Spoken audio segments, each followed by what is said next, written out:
लक्षवेधी क्रमांक 4. महोदय, लक्षवेधी क्रमांक 4. केल्याप्रमाणे सन्मान्य अध्यक्ष महोदय, राज्यामध्ये प्रार्थना स्थळांवरती असलेले भोंगे ह्या विषयाच्या संदर्भामध्ये मी आज लक्षवेधी मांडलेली आहे। शासनाच्या माध्यमातून जे उत्तर देण्यात आलेलं आहे ते काही समाधानकारक नाहीये। सन्मान्य अध्यक्ष महोदय, आज सर्व प्रार्थना स्थळांवरून मशिदीवरून अजानच्या वेळेस भोंगे लावले जातात। दिवसभरामध्ये 5 ते 7 वेळा हे भोंगे जे असतात हे लावले जातात।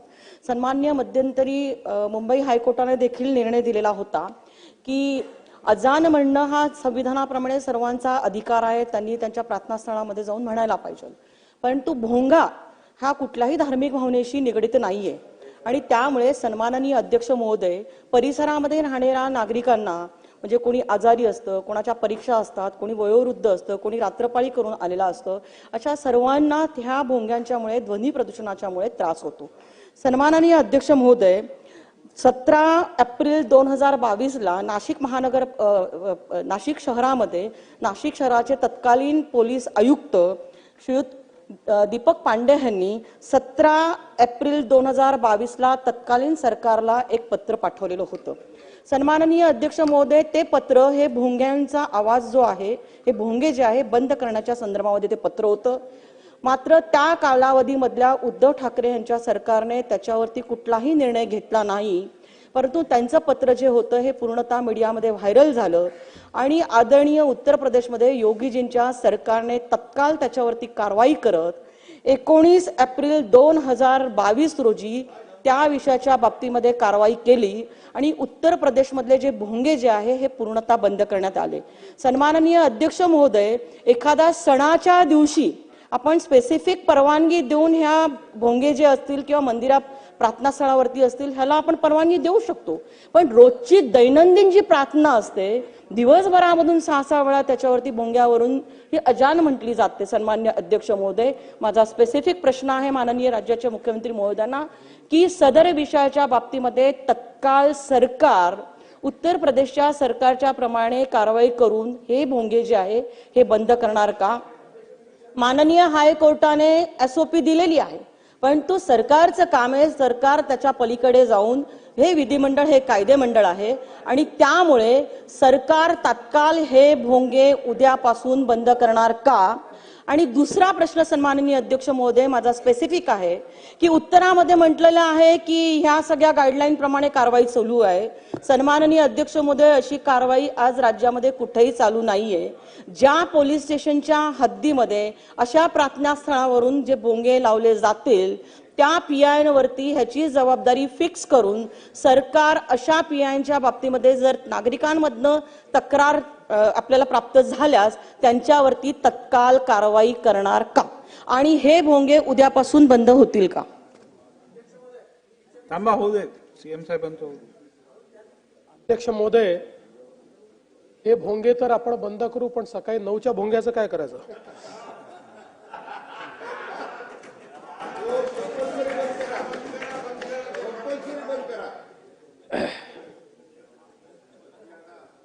अध्यक्ष महोदय, सन्माननीय देवयानीताई फरांदे यांनी जो मुद्दा उपस्थित केलेला आहे मुळामध्ये माननीय सर्वोच्च न्यायालयाने जो आपल्याला आदेश दिलेला आहे त्या आदेशानुसार कुठल्याही प्रार्थना स्थळावर जे काही भोंगे आहेत त्या भोंग्यांची परवानगी घेतली पाहिजे। हे भोंगे रात्री 10 वाजेपासून सकाळी 6 वाजेपर्यंत बंद असले पाहिजेत। सकाळी 6 ते रात्री 10 या कालावधीत दिवसा 55 डेसिबल आणि रात्री 45 डेसिबल आवाजाची मर्यादा असली पाहिजे, त्यापेक्षा अधिक मर्यादा त्याची असू नये। अशा प्रकारचे काही निर्देश आपल्याला देण्यात आलेले आहेत आणि या संदर्भात कायद्यानुसार जर त्या ठिकाणी अधिक डेसिबल ने एखादा भोंगा वाजत असेल तर त्याचे अधिकार हे महाराष्ट्र प्रदूषण नियंत्रण मंडळाला केंद्रीय कायद्याने दिले आहेत। त्यानुसार पोलिसांनी कॉग्निझन्स घेऊन त्यांना कळवायचं आहे आणि त्यांनी त्या संदर्भातलं जी काही पुढची कारवाई आहे, आरोपपत्र आहे किंवा कोर्टात केस टाकायची ती त्यांनी करावी, अशा प्रकारची आता कायद्याची परिस्थिती आहे. मुळामध्ये हे जरी खरं असलं तरी ज्या प्रकारे या सगळ्या गोष्टीचा अवलंब झाला पाहिजे हा होताना आपल्याला पाहायला मिळत नाही. आणि म्हणून ज्या सूचना आम्ही या ठिकाणी निर्गमित करतो आहोत त्याच्यामध्ये कोणालाही सरसकट या ठिकाणी भोंग्यांची परवानगी देण्यात येणार नाही. ती निश्चित कालावधी करताच देण्यात येईल आणि त्या कालावधीनंतर त्यांना पुन्हा पाहिजे असेल तर त्यांनी पोलीसकडनं येऊन त्या भोंग्याची परवानगी पुन्हा तिथे घेतली पाहिजे. दुसरं, या ठिकाणी उल्लंघन होईल 55 डेसिबल आणि 45 डेसिबलचं, त्यांना पुन्हा परवानगी देण्यात येणार नाही.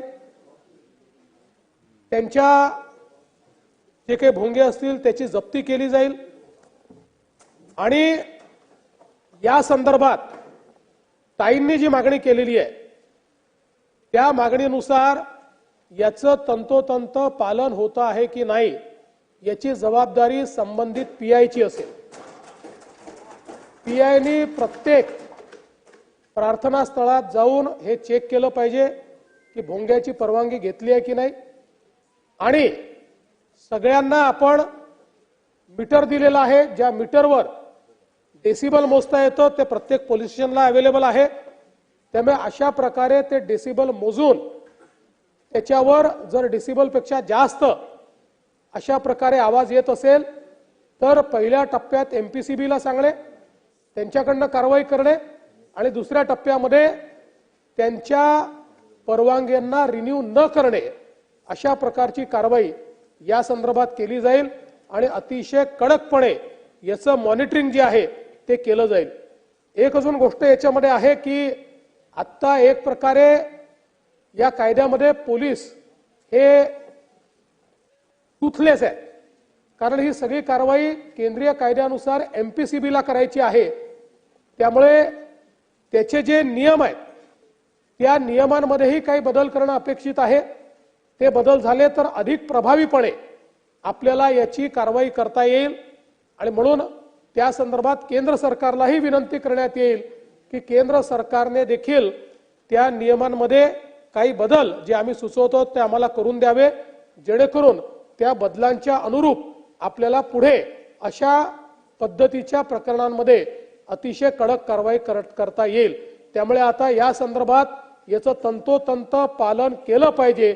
ही जबाबदारी संबंधित पीआयची असेल, त्यांनी ते केलं नाही तर त्यांच्यावर कारवाई होईल.